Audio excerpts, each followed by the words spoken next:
আসসালামু আলাইকুম। আজকে আমি আপনাদের সাথে শীতের সবজি ফুলকপি দিয়ে মজাদার একটি পাকোড়ার রেসিপি শেয়ার করব। নর্মালি চায়ের সাথে খেতেও এটা ভালো লাগবে, এছাড়া কিন্তু সাদা ভাতের সাথেও আপনারা এটাকে এনজয় করতে পারেন। এই পাকোড়াটা খেতে অনেক মজার এবং অনেক ক্রিস্পি হয়ে থাকে। আশা করছি আমার আজকের এই সহজ এবং টেস্টি ফুলকপির পাকোড়ার রেসিপিটি আপনাদের ভালো লাগবে। ফুলকপির পাকোড়া তৈরি করার জন্য প্রথমেই আমাদের লাগবে ফুলকপি। এখানে আমি একটা মাঝারি সাইজের ফুলকপিকে ভালো করে কেটে ধুয়ে পরিষ্কার করে নিয়েছি। এখন এই ফুলকপিটাকে আমি সিদ্ধ করে নিব। এর জন্য একটি প্যানে আমি দিয়ে দিয়েছি পর্যাপ্ত পরিমাণে পানি। এখন পানিতে অ্যাড করে দিব আমি ফুলকপিগুলোকে, ঢাকনা দিয়ে ঢেকে দিব এবং অপেক্ষা করব ফুলকপিটা যেন ভালো মতো সিদ্ধ হয়ে যায়। তবে হ্যাঁ, এটাকে সিদ্ধ করে গলিয়ে নেওয়ার কোনো প্রয়োজন নেই। ফুলকপিটা সিদ্ধ হয়ে গেছে, দেখুন এটা কিন্তু গলেও যায়নি।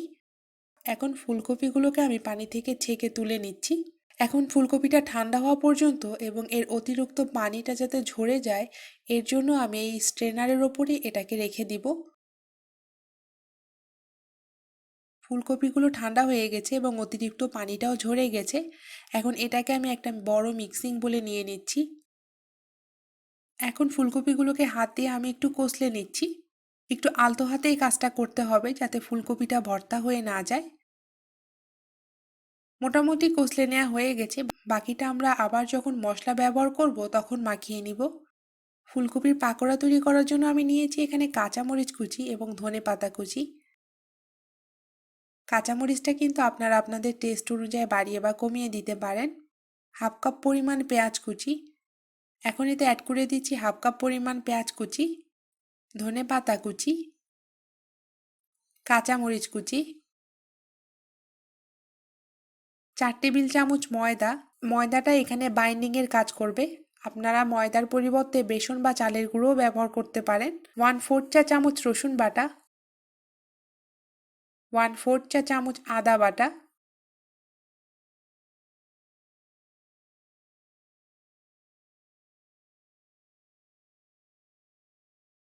সবকিছু এখন আস্তে ধীরে মাখিয়ে নিচ্ছি। আমার মনে হয়েছে বাইন্ডিংয়ের জন্য এখানে আরও কিছুটা পরিমাণ ময়দা লাগবে, তাই আমি এখানে আরও 2 টেবিল চামচ পরিমাণ ময়দা ব্যবহার করেছি। আমি এখানে বাইন্ডিংয়ের জন্য প্রায় 5 টেবিল চামচের মতো ময়দা ব্যবহার করেছি। আমার কাছে মনে হয়েছে মিশ্রণটা বেশ ড্রাই, তাই আমি এখানে 2-3 টেবিল চামচের মতো পানি যোগ করছি। তবে পানির বদলে কিন্তু আপনারা একটা ডিমও ব্যবহার করতে পারেন। অ্যাড করে দিচ্ছি 1 চা চামচ পরিমাণ লবণ। অবশ্যই ভালো করে মেখে নিতে হবে। পাকোড়ার জন্য মিশ্রণটা একদম রেডি হয়ে গেছে। এখন এটাকে আপনারা আপনাদের পছন্দ মতো শেপ করে ভেজে নিতে পারেন। আমি এখানে পেঁয়াজু শেপ করে পাকোড়াগুলো ভেজে নিব। এতে করে পাকোড়াগুলো খেতে বেশি ক্রিস্পি হবে।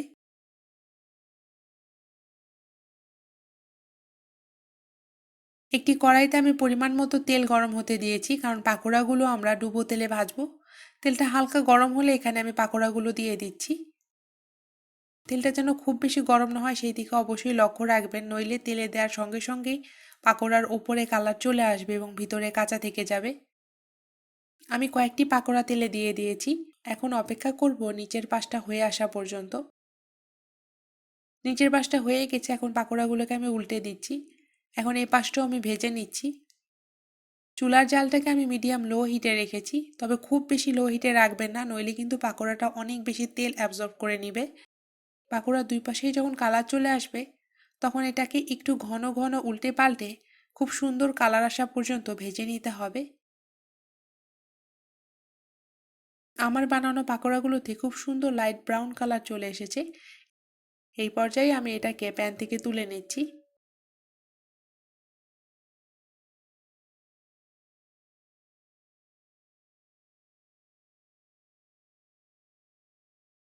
এরপর আমি পরবর্তী ব্যাচের পাকোড়াগুলো আবার তেলে দিয়ে দিয়েছি।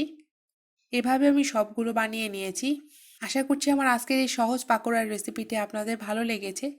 গরম গরম এই পাকোড়াটি সসের সাথে খেতে ভীষণ ভালো লাগে। বাসায় অবশ্যই একবার ট্রাই করবেন। আশা করছি আমার আজকের এই সহজ পাকোড়ার রেসিপিটি আপনাদের ভালো লেগেছে এবং আপনারা বাসায় ট্রাই করবেন। ভিডিওটি ভালো লাগলে ভিডিওটিতে লাইক দিয়ে চ্যানেলের পাশে থাকবেন। আল্লাহ হাফেজ।